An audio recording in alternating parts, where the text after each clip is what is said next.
short, curly, very natural number.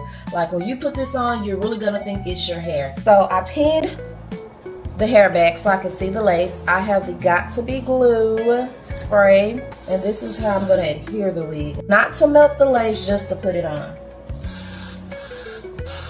Pull it back up or down and press it as you pull, because I'm only gonna leave it on here for like 5 minutes. This is just a squirt of conditioner and water. Wet her down, and with this type of hair, you're gonna have to keep her moisturized and locked down, or it's gonna get. This is a gorgeous wig, baby. Let's get the band off and see what we're working with.